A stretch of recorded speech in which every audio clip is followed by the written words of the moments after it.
அதே மாதிரி விவசாய அடிமையா இருக்கிறவங்க கூலியா இருக்கிறவங்க காலையில் எந்திரிப்பான், நேரம் அங்க போய் கீழே போய் அங்க பண்ணிடுவான், வேலையை பார்த்துருவான். மராத்தியில வந்து ரொம்ப கஷ்டம். மராத்தியில வந்து அங்க வந்து விவசாயிக்கும் இவர்களுக்கும் இருக்கிற உறவு வந்து பாத்தீங்கன்னா பண்ணையாருக்கும் இருக்கிற உறவு வேறு. குடும்பமா இருப்பான். என் குடும்பத்துக்கு நீ வந்து வேலை பார்க்கணும், பண்ணக்கார முறைன்னு பேர் இருக்கு, குடும்பமா இருப்பாங்க. அது ஆல்ரெடி ஒரு சித்திரை மாசம் ஒரு அக்ரிமெண்ட் போட்டுருவாங்க. சித்திரை மாசம் ஒரு அக்ரிமெண்ட் போட்டுருவாங்க. முதல்ல இவ்வளவு அமௌண்ட் நீ வாங்கிட்ட, நீங்க இதோட என் குடும்பத்துல இருக்கணும், ஃபேமிலி பாண்ட் கான்ட்ராக்ட். அடுத்து அவன் ஒரு பையன் ஒரு 13 வயசு வந்துடும். அதோட அவன் என்ன பண்ணலாம், 13 வயசு வந்துச்சுன்னா இவன் மாடு ஓட்டணும். மாடு ஓட்டணும். ஒரு 8 கிலோ சம்பளம், 8 கிலோ அரிசி சம்பளம். அவன் அப்படியே ஒரு 20 வயசு ஆயிடுவான். ரைட்டுங்களா சொல்ல வருது? உள்ள விவசாயத்துக்குள்ள டீமுக்குள்ள படையில வந்துடணும். விவசாயத்துக்கு ஆர்மின்னு பேரு. அவங்க சொல்றது படையில சேர்ந்துருப்பா, விவசாய படையில. விவசாயத்துக்குள்ள வந்தா 30 கிலோ அரிசி நெல், ஒரு நாள் 1 கிலோ அரிசி அப்படி கொடுத்துருவான். பெண்கள் வந்து வேலை பார்க்கணும், வந்து மாடு சாணி அல்ற இடத்துல மாட்டுல வேலை பார்க்கணும். அவர்களுக்கு சிந்துமணி சிந்துன்னு சொல்லுவாங்க. நெல்லெல்லாம் அடிக்கும் போது சிந்திரும்ல, நெல்லெல்லாம் அடிக்கும் சிந்திரும்ல, அதை பொறுக்கி அதை எடுத்துக்கொள்ளும் உரிமை. அதுக்கு பேர் என்னது? சிந்துமணி சிந்து. இன்னைக்கும் நீங்க பழைய காலத்து பத்திரத்துல சிந்துமணி சிந்துவால் நான் இதை சம்பாதித்தேன் சொல்லுவாங்க. நீங்க பழைய பத்திரங்கள்ல மயிலாடுதுறை பக்கம்லாம் நீங்க டிராப்ட்லாம் போய் பாக்குறீங்கன்னா சிந்துமணி சிந்துன்ற வார்த்தை பத்திரத்திலே வரும். அது அதோட நில நிர்வாக முறையெல்லாம் வேறு. அப்போ ஒரு மேப் நீங்க நல்லா புரிஞ்சுக்கோங்க.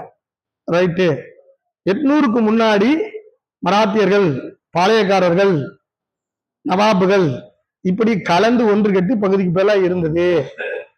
அவையெல்லாம் மாறி ஒரே மாதிரி மாறுது. எப்ப மாறுது? 802க்கு அப்புறம் மாறுது.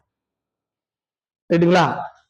அது அவ பிரிட்டிஷ்காரங்க அவங்க நில நிர்வாகத்துல கொஞ்சம் வார்த்தை, இவங்க நில நிர்வாகத்துல கொஞ்சம் வார்த்தை, இது அவங்களோட ஓன் நில நிர்வாகத்துல வார்த்தை எல்லாம் போட்டுதான் இன்னைக்கு நாம பசலி ஆண்டுன்னு நம்ம பேசுறோம். ரெவன்யூல பசலி ஆண்டு என்பது ஒரு அக்பரோட ஆண்டு. பசலி ஆண்டு என்பது இன்னைக்கு 590 கூட்டணும். ரெவன்யூ ஆண்டுக்கு பேரு பசலி ஆண்டு. இன்னைக்கு மெயின்டைன் பண்றாங்க எல்லா வருவாய்த்துறை அதிகாரிகளும். பசலி ஆண்டு மெயின்டைன் பண்றாங்க. அது யாருடைய ஆண்டு? அக்பருடைய ஆண்டு. அப்ப அது எந்த நில நிர்வாக முறையிலிருந்து வருது? இஸ்லாமியர்களோட நில நிர்வாக முறையிலிருந்து வருது. பசலி இன்னைக்கு மெயின்டைன் பண்றாங்க. தஞ்சாவூர்ல மட்டும் ஒரு விவசாய கணக்கு, கூலி கணக்கு 12க்கு 12. தஞ்சாவூர்ல மட்டும் 12க்கு 12. அது அந்த ஒரு கோல் எடுத்து அளப்பாங்க, ஒரு 12 அடிக்கு 12 அடி அந்த காலத்துல. அந்த அமைப்பு மராத்தியர்களோட அமைப்பு முறை.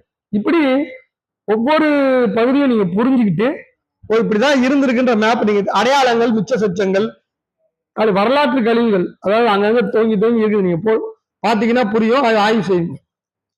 இப்ப நான் என்ன பண்றேன், 1500 இருந்து 1947 வரைக்கும் புழங்கப்பட்ட வார்த்தைகளை புழங்கியிருப்பாங்கல்ல வார்த்தைகள், இதெல்லாம் முடிஞ்ச அளவுக்கு legal and judicial and revenue வார்த்தைகளை முடிஞ்ச அளவுக்கு தொகுத்திருக்கேன். முடிஞ்ச அளவுக்கு நூலகங்கள்ல கொண்டு போய் படிச்சு, அப்புறம் நேரடியாக கலப்பணியெல்லாம் பார்த்து தொகுத்து அகராதி அப்படின்னு ஒரு புத்தகம் போட்டிருக்கேன்.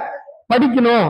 அந்த அது முழுமையா அதுல எனக்கு தெரிஞ்சு ஒரு 10% இன்னும் ஆய்வுக்குரியது. ஏன்னா யாருமே சரி படிச்சு சரின்னு சொன்னா தானே, யாரும் இல்லை இருக்கு அப்படி இருக்கு. நான் எனக்கு புரிஞ்ச வரைக்கும் ஃபேக்சுவல் எரர் எல்லாமே பண்ணியிருக்கேன். அது நீங்க படிச்சீங்கன்னா உங்க பகுதியில் அது வேறு வார்த்தைகளாக கூட வரலாம், புரியலாம், பார்க்கலாம். ஒரு சின்ன சின்ன வார்த்தைகள் நிறைய இருக்கும். அப்புறம் அது சம்பந்தப்பட்டு இன்னைக்கு என்கிட்ட வருது. தஞ்சாவூர்ல 1860 1870 வருவாய் கணக்குகள் பழைய காலத்து சுத்த தமிழ் வார்த்தையில இருக்கும். அதையெல்லாம் எனக்கு டிரான்ஸ்லேட் பண்ணி கொடுங்க, கோர்ட்டுக்கு தேவைப்படுது, அது போலலாம் வராங்க. அதெல்லாம் உட்காந்து 1 வருஷம் ஆகுது டிரான்ஸ்லேட் பண்ண ஒரு வார்த்தையும். அது மாதிரி நம்ம பண்ணி கொடுக்குறோம். ஆக நல்லா நீங்க புரிஞ்சுக்க, இந்த ஏரியால நீங்கள் உங்களுடைய ஆய்வை செலுத்தும் பொழுது, உங்களுடைய அறிவையும் ஆய்வையும் கலந்து நீங்க களப்பணி செய்யும் பொழுது, இந்த வார்த்தைகளில் செய்யும் பொழுது இந்த ஒட்டுமொத்த நில நிர்வாக வரலாறோட புரிதல் உங்களுக்கு ஏற்படும் என்பதை நான் உங்களுக்கு சொல்றேன். ஆக இப்ப நாம இதை பேசிட்டோம், 800ல இருந்து 500 பேசிட்டோம். இப்போ 1800ல இருந்து 1892ல இருந்து இப்ப 47 வரைக்கும் நம்ம பேசுறதுல கம்பெனி பீரியட்னு ஒண்ணு இருக்கு. Company period 1856. இந்த கிழக்கிந்திய கம்பெனிகளுடைய பீரியட், கிழக்கிந்திய கம்பெனிகளோட பீரியட். இந்த இவங்கெல்லாம் பிரைவேட் லிமிடெட் கம்பெனி தானே. இவங்கெல்லாம் வந்து பாத்தீங்கன்னா ஐரோப்பால ஷேர் வச்சிருப்பாங்க. கம்பெனி அங்க ஷேர்ல போகும். ஐசக் நியூட்டன் உங்களுக்கு தெரியும் இல்லையா, அவரு இன்வெஸ்ட் பண்ணி ஏமாந்துட்டார். நீங்க பெரிய அறிவாளி ரைட்டுங்களா சொல்றது. நான் என்னோட வீடியோக்குள்ள சொல்லியிருப்பேன். நான் ஐசக் நியூட்டன் மிகப்பெரிய அறிவாளி, சரிதானே சொல்ல வருது. ஆனா கம்பெனி ஈஸ்ட் இந்தியா கம்பெனிகள்ல, ஐரோப்பிய நாடுகளில் இருக்கிற ஈஸ்ட் இந்தியா கம்பெனிகள்ல இன்வெஸ்ட் பண்ணிட்டு இவ்வளவு ரூபாய் தரேன்னு சொல்லி ஒரு மொத்தம் முதல்ல கணக்கு தான். முதல்ல 2 ரூபா போட்டாரு, 4 ரூபா வந்துச்சு. மறுபடியும் 4 ரூபா போட்டாரு, 8 ரூபா வந்துச்சு. 8 ரூபா போட்டாரு, 16 ரூபா வந்துச்சு. 16 ரூபாவும் இன்னும் கொஞ்சம் சொத்தெல்லாம் ஒரு 25 ரூபா போட்டாரு, மொத்தமா போயிடுச்சு. ரைட்டா? அவர் நான் பயங்கரமான கிராவிட்டி தியரி அதெல்லாம் எழுதுறேன், எனக்கு இதை என்னால கண்டுபிடிக்க முடியலன்னு ஒரு புலம்பு இருக்கிறேன். ரைட்டுங்களா? அப்படி ஒரு பெரிய காலத்துல அன்னைக்கு வந்து கம்பெனி இருந்தது. கோல்டன் ட்ரையாங்கிள் ரூட்னு சொல்லி ஒரு சி ரூட் இருந்தது. ஐரோப்பால இருந்து கரீபியன், அதாவது உங்களுக்கு இப்ப இருக்கிற நம்ம வெஸ்ட் இண்டீஸ் இருக்கு இல்லையா, அங்க வெஸ்ட் இண்டீஸ், அதுக்கப்புறம் நேரா அங்க இருந்து ஆப்பிரிக்கா, ஆப்பிரிக்கால இருந்து ஐரோப்பா, லண்டனு, அட்லாண்டிக் கடல்ல தென் அமெரிக்கா, அது வெஸ்ட் இண்டீஸ், அதுக்கப்புறம் ஆப்பிரிக்கால ஒரு இடம். இந்த 3 இடத்துக்கு ரூட் போட்டு ட்ரையாங்கலா சுத்திக்கிட்டு இருப்பான் கப்பல். பிளைட்லாம் கிடையாது, பியூர் உங்களுக்கு டிராவல் தான். ரைட்டுங்களா? இது கோல்டன் ட்ரையாங்கிள் ரூட்னு பேரு. இதுல என்னன்னா, இங்க இருந்து கிளம்புவாங்க, ஐரோப்பால இருந்து கிளம்புவாங்க, ஆப்பிரிக்கா வந்தா ஆப்பிரிக்கா மக்களை ஏத்திக்குவாங்க, ஒர்க்கர் லேபர் தேவையில்ல, அவங்கள அடிமைகளை அவங்கள ஏத்திக்குவாங்க. அங்க இருந்து நேரா கரிபியன்ல விட்டுருவாங்க, கரும்பு தோட்டத்துக்கு. அங்க இருந்து விளையிற பொருளை தூக்கிட்டு வந்து இங்க இறக்கிடுவாங்க. ஐரோப்பால இருந்து கொண்டு போன துணிமணி நட்டு அங்க இருக்கிற ஆளுங்களுக்கு அங்க இறக்கிடுவாங்க. இப்படி ஒரு வியாபாரம் போயிட்டு இருந்துச்சு. இந்த வியாபாரம் மட்டும் பத்தாது, உலகம் முழுக்க வியாபாரம் பண்ணணும். இந்த வியாபாரம் மட்டும் பத்தாது, உலகம் முழுக்க வியாபாரம் பண்ணணும். அப்படி சீரூட்டை கண்டுபிடிக்கணும் அப்படின்னு தான் வந்து கிளம்பி வராங்க. ஈஸ்ட் இந்தியால இருந்து கம்பெனி எல்லாம் அப்படி கிளம்பி இங்க வராங்க. அவங்க அப்படி கிளம்பி வரும்போது உங்களுக்கு வந்து ஃபர்ஸ்ட் எல்லாரும் கேரளாவில தான் வராங்க, இந்த பக்கம் மேற்கு கடற்கரையில தான் வராங்க. ஏன்னா ஆப்பிரிக்கால இருந்து டிராவல் ஆகி வந்து லேண்ட் ஆகிறாங்க இல்லையா, ஃபிஜி தீவுக்கு போயிருக்காங்க, அப்படி எல்லா பக்கமும் போறாங்க. இதெல்லாம் ஒரு கம்பெனியாவும் ஒரு ப்ராடக்டாவும் அவங்க செல் பண்ண ஆரம்பிச்சாங்க ஷேர் மார்க்கெட்ல. ரைட்டுங்களா? பணம் கொளுத்து போகுது, ராஜாவோட பெரிய பணக்காரரா மாறுறாங்க. ராஜாவோட அப்ப ராஜா என்ன பண்றாரு, அந்த கம்பெனியை டேக் ஓவர் பண்றாரு. என்னது, நீங்க இதோட போனது போதும், இந்தியாவுக்கு ஓவரா ஆட்டம் போடுறீங்க, நீங்க எப்படியா இருந்தாலும் நம்ம நாட்டு சட்டத்துக்கு கட்டுப்பட்டவங்க தானே, அதனால வந்து ஆளுங்கன்னு சொல்லிட்டு அதுக்கப்புறம் அவங்க எல்லாம் ராணி கிட்ட சரண்டர் ஆயிடுறாங்க. அவங்க யார்கிட்ட சரண்டர் ஆயிடுறாங்க? ஆமா, விக்டோரியா மகாராணின்னு நினைக்கிற பேரரசி விக்டோரியா மகாராணி. பேரரசி விக்டோரியா மகாராணி இங்க வராங்க, டெல்லிக்கு வந்து பேரரசியாக பட்டம் சூட்டிக் கொள்கிறார்கள் 1856.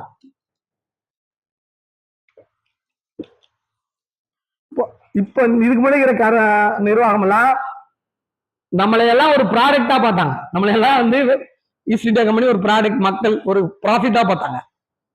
அவங்க என்ன சொன்னாங்க, இவங்களே சிட்டிசன் சொன்னாங்க. இவங்களே என்னோட சிட்டிசன், அதனால இது என்னுடைய நாடு, என்னுடைய நாட்டுக்கு ஏற்ற மாதிரி நீங்க பாடத்திட்டம், படிப்பு இதெல்லாம் கொடுக்கணும், வேலை செய்யணும். வரும்பொழுது ஒரு அச்சு மிஷினை கொண்டு வந்தாங்க கப்பல்ல. அதற்கு முன்னாடி ரெவன்யூ ரெக்கார்ட்லாம் பேனால தான் எழுதிட்டு இருந்தாங்க, நோட்டா இருந்தது.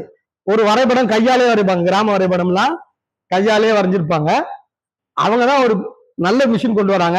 ஃபர்ஸ்ட் அதுல அந்த அம்மாவோட படம் போட்டு ஸ்டாம்ப் அடிச்சாங்க, பிரிண்ட் பண்ணி. Litho press, printing litho press. அதுக்கு முன்னாடி இங்க பிரஸ் வந்துருச்சு.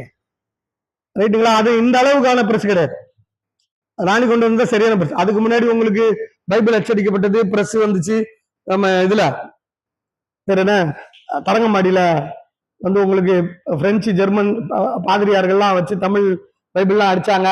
வீரமாமுனிவர்லாம் வந்து அங்க வந்து டெக்ஸ்ட் அடிச்சாங்க. அதெல்லாம் எழுத்தெல்லாம் பெருசு பெருசா இருக்கும், வடிவமா இருக்கும், இங்கேயே வார்ப்பாங்க. அதெல்லாம் நவீனமா பண்ணி ஒரு நவீன அச்சு மிஷினை கொண்டு வந்தாங்க. முதல்ல சொன்னது சர்வே ரெக்கார்டு அண்ட் லேண்ட் ரெக்கார்டை அச்சுல கொண்டு வாங்க. இப்ப நாம எப்படி கம்ப்யூட்டரைஸ் கொண்டு வாங்க அப்படின்னு சொல்றோம்.